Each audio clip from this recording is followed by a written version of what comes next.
दोस्तों, मैं राधिका। दोस्तों, मैं लेकर आई हूँ आपके फेवरेट सीरियल इमली की आज की स्टोरी। तो दोस्तों, आज की स्टोरी में हमें दिखाया जाता है बेचारी इमली को जब आर्यन ऑफिस से निकाल देता है तो बेचारी रोड पर अपने लिए ठिकाना ढूंढने लगती है और अपने मन में कहती है हम हैं ना, बस बहुत है। काफ़ी चलने पर उसे ब्रेंच दिखती है तो वो उसी ब्रेंच पर सोने का डिसाइड करके वहीं पर सोने लगती है। लेकिन बेचारी इमली की बदकिस्मती, वहीं पर 3 लड़के आ जाते हैं और उसे देखकर उसके साथ बदतमीजी करने लगते हैं, जिस पर इमली उन्हें ऐसा करने से मना करती है और उनसे कहती है हमको अकेला मत समझना। इमली की लैंग्वेज सुनकर वो लड़के कहते हैं दोस्तों ये तो गांव की है। तभी दूसरा लड़का कहता है ये तो अच्छी बात है ना, आज हम गांव का टेस्ट भी देखते हैं। जिस पर इमली गुस्से में उनसे कहती है गर्ल सिर्फ अपने फैमिली और अपने दोस्तों के साथ पार्टी करती है, कीड़े मकोड़ों के साथ नहीं। तभी इमली पास में पड़े पत्थर को उठाकर कहती है अगर तुम में से कोई भी मेरे पास आया तो इस पत्थर से तुम्हारा सर फोड़ दूंगी। तभी वो लड़के जाने का बहाना करते हुए इमली का दुपट्टा लेकर उसको फेंक देते हैं, लेकिन इमली की खुशनसीबी वहां पर आर्यन आकर उसका दुपट्टा पकड़ लेता है और यहाँ पर आर्यन की बहुत ही धमाकेदार एंट्री होती है। मतलब आर्यन फिल्मी स्टाइल में आकर इमली को दुपट्टा उड़ाता है। मतलब दोस्तों, यहाँ पर मुझे पहली बार आर्यन के अंदर एक अच्छा इंसान दिखा, उसके अंदर इमली के लिए फीलिंग दिखी। सच में दोस्तों, यह सीन बहुत ही रोमांटिक थी। इसके बाद आर्यन उन लड़कों के पास आकर कहता है अकेली लड़की को देखकर शायद तुम्हें गलतफहमी हो गई होगी कि तुम मर्द हो, और अब अगर गलतफहमी पूरी हो गई हो तो चलो निकलो यहाँ से। तभी उनमें से एक लड़का आर्यन से कहता है अबे तू मेरे को जानता नहीं है, मैं कौन हूँ। जिस पर आर्यन फिल्मी स्टाइल में कहता है तो कोई बात नहीं, जान लेते हैं। इसके बाद आर्यन अपने फ़ोन से उन तीनों की फ़ोटो खींचता है और उसके बाद उनकी फ़ोटो को स्कैन करता है। स्कैन करने के बाद वो उनको उनकी डिटेल बताता है कि तुम्हारा नाम विकास है, तुम्हारी एज 28 साल है और तुम 2 साल से कॉलेज में फेल हो रही हो। इसके बाद दूसरे लड़के की डिटेल बताता है तुम्हारा नाम विकास अग्रवाल है और तुम कानपुर से हो। इसके बाद वो तीसरे लड़की कुंडली बताता है कि तुम्हारा नाम आकाश वर्मा है और उम्र 26 साल। स्पेशली तुम्हें कॉन्ग्रेचुलेशन देता हूँ क्योंकि तुम्हें बहुत अच्छा बॉस मिला जिसने तुम्हें सुबह सुबह धक्के मार के ऑफिस से निकाल दिया।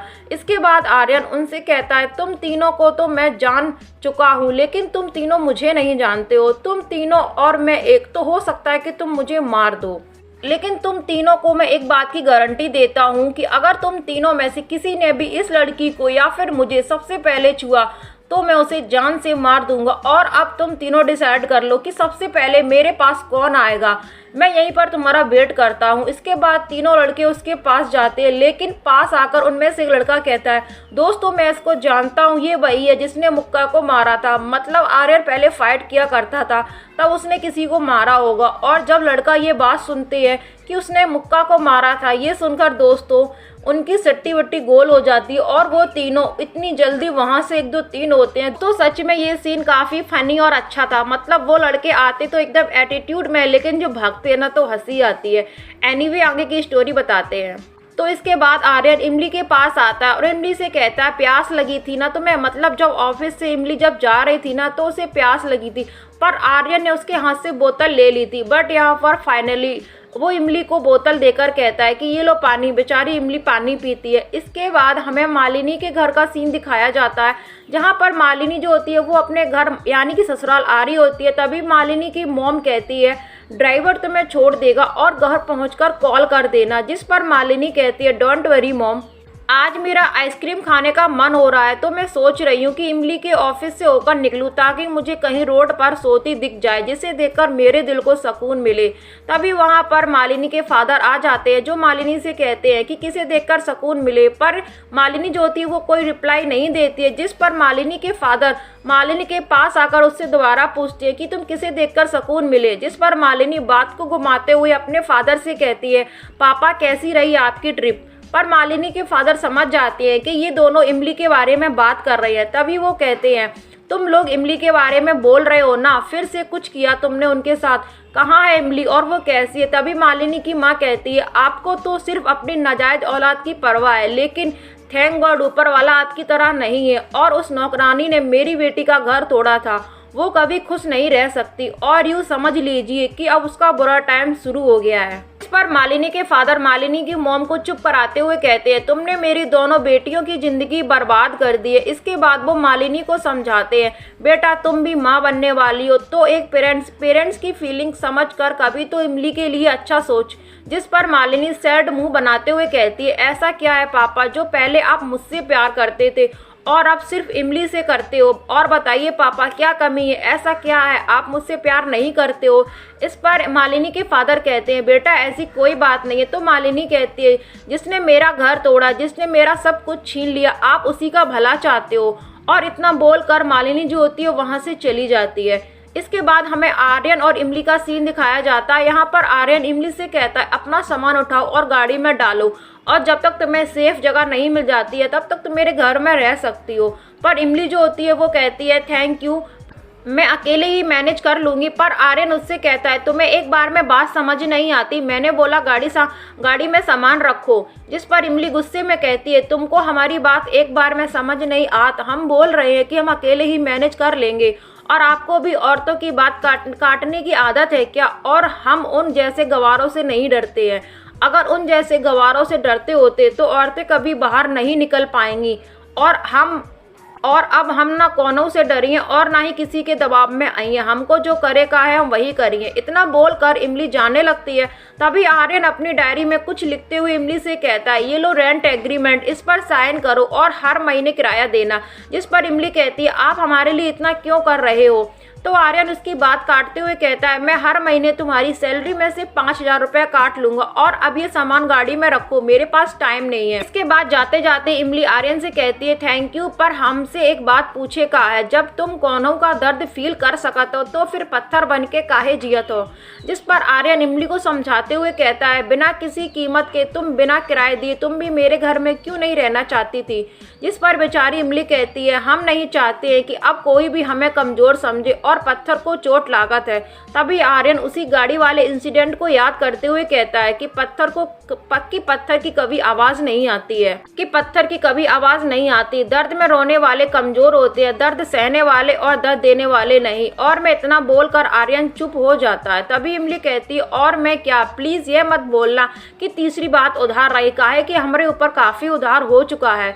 लेकिन तभी वहां से मालिनी निकल रही होती है। वो इमली और आर्यन को एक साथ में देखकर गाड़ी रोकती है और उन्हें देखकर कहती है, ओ गॉड, ऐसा क्या है इमली में कि कोई भी इंसान कितना भी अमीर हो, कितना भी जेंटलमैन हो, वो इसके आगे पिघल ही जाता है। मैंने तो सोचा था कि कहीं रोड पर सड़ रही होगी, लेकिन ये तो अपने बॉस के साथ ड्राइव पर जा रही है। और तभी मालिनी को आर्यन का पप्पी भी दिखता है। तो मालिनी आर्यन का पप्पी उठाकर कहती है, जाओ इमली, अपने ड्राइवर और अपनी कंपनी को एंजॉय करो, क्योंकि अब तुम्हारी अय्याशी मैं एंजॉय करने वाली हूँ।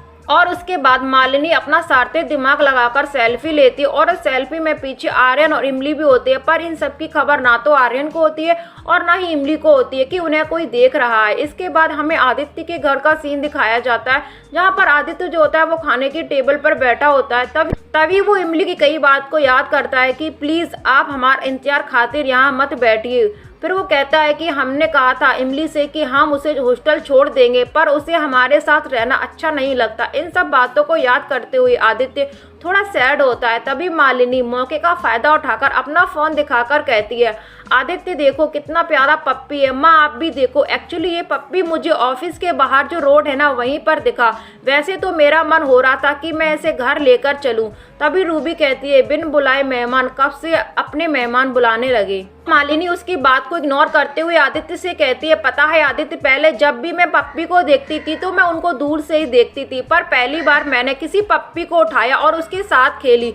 और यह सब बोलकर वो बार बार अपना फोन दिखाती है कि देखो ना मेरे बहुत सारी फोटो है। तभी आदित्य की नजर इमली और आर्यन पर पड़ती है। मतलब वैसे भी मालिनी पप्पी कहाँ दिखा रही थी, वो तो आर्यन और इमली को ही दिखा रही थी। और तभी वो मालिनी के हाथ से फोन लेकर कहता है, दिखाइए जरा। और वो फोन देखकर कहता है, इसमें तो इमली और आर्यन है, वो भी एक साथ में। तभी मालिनी ऐसे बोलती है जैसे उसे इमली और आर्यन के बारे में पता ही ना हो। वो कहती है, दिखाना जरा फोटो में तो मैं और पप्पी थे, तो इमली कहाँ से आ गई? तभी वो फोन लेकर कहती है, अरे इनको तो मैंने देखा ही नहीं। इमली और आर्यन इतनी रात को रोड पर अकेले क्या कर रहे होंगे? तभी बड़की काकी कहती है, काम कर रहे होंगे। मालिनी तुम खाना खाओ, खाना खाने में देर नहीं करनी चाहिए। तभी मालिनी कहती है, माँ ये अच्छी बात नहीं है, अच्छा नहीं लगता है ऐसे इतनी रात को। और अगर काम ही करना था तो ऑफिस में बैठकर कर लेती, ऐसे अपनी सीईओ के साथ रात को अच्छा नहीं लगता।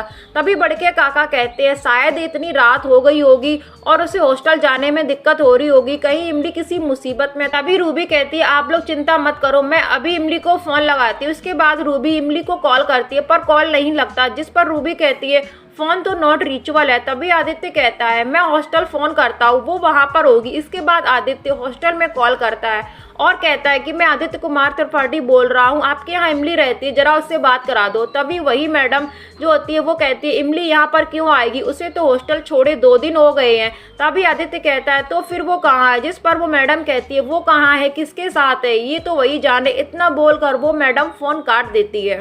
तभी सभी लोग आदित्य से पूछने लगते हैं क्या बात है बोल। इस पर आदित्य उन्हें बताता है कि 2 दिन से इमली तो हॉस्टल ही नहीं गई, उसको पास रहने की जगह नहीं है और उसने हमें बताया तक नहीं। अरे वापस घर आ जाती है और अरे मुझसे नाराज है पर आप लोगों के पास रहती। तभी बड़की काकी कहती है ये सब बातें बाद में करना, अभी उठ और उसको जाकर देख कि वो कहाँ है, ढूंढ उसे। तुम दोनों के आपस के झगड़े में कहीं इमली किसी मुसीबत में ना पड़ जाए। तभी मालिनी कहती आदित्य आप पहले खाना खा लीजिए और आप सब लोग टेंशन मत लीजिए, आई एम श्योर वो ठीक ही होगी। और आप सब लोग तो जानते हैं उसे, वो कैसे सभी से घुल मिल जाती है, सबका दिल जीत लेती है, दोस्त बना लेती है और आई एम श्योर वो ठीक ही होगी और अकेली नहीं होगी, ना कल रात को और ना आज रात को। आप लोगों ने फोटो में देखा ना इमली को, हमेशा अच्छे लोग मिल जाते हैं और आई एम श्योर किसी भले इंसान के साथ होगी और क्या मालूम वो आर्यन के साथ हो। इन सब बातों को सुनकर आदित्य दुखी होकर अपने रूम की तरफ जाने लगता है। तभी बड़की काकी कहती है त्रिपाठी जी आप देख रहे हो ना, इसे इमली को ढूंढने की बजाय अपने कमरे में चला गया, क्या हो गया है इसे। पर दोस्तों आपको तो पता है तो मालिनी तो यही चाहती थी कि आदित्य के दिल में इमली के लिए नफरत होने लगे और वो इस ड्रामा में कामयाब भी हो जाती है। इसके बाद हमें आर्यन सिंह राठौर के घर का सीन दिखाया जाता है जहां पर पार्टी चल रही होती है। तभी आर्यन की मॉम एक लड़की सभी लड़कियों के पास जाती है और उनसे थोड़ी सी बात करती है, मतलब उन्हें आर्यन के लिए जज करती है। आर्यन की मॉम को कोई भी लड़की पसंद नहीं आती है, एक लड़की पसंद भी आती है तो वो उससे उसके बारे में पूछती है कि तुम रोज पीती हो क्या और तुम्हारी मम्मी पापा ने तुम्हारी कुंडली तो बनवाई होगी ना। तभी वहां पर आर्यन की सिस्टर आकर उस लड़की से कहती है ऋचा देखो तुम्हें कोई बुला रहा है, और उसके बाद अपनी मॉम को साइड में ले जाकर कहती है मॉम दोस्त है मेरी, इतना रिएक्ट क्यों कर रही हो कि आप अपनी बहू ढूंढ रही हो। जिस पर आर्यन की मॉम कहती है क्या करूं बेटा, मुझे हर लड़की में अपनी बहू दिखती है। तभी आर्यन की सिस्टर कहती है अब तो मॉम सिर्फ ये देखना है कि आर्यन अपने घर में और अपनी जिंदगी में किसे लेकर आता है। तभी वहां पर इमली की भी प्यारी सी एंट्री होती है, मतलब आर्यन की मॉम और सिस्टर की कई बात और इमली की एंट्री एकदम इक्वल टाइम पर होती है और यहीं पर इस प्यारे से एपिसोड का एंड हो जाता है। दोस्तों वीडियो अच्छी लगी हो तो लाइक कर देना और हमारे चैनल से जुड़ने के लिए हमारे चैनल को सब्सक्राइब कर लेना। Thank you.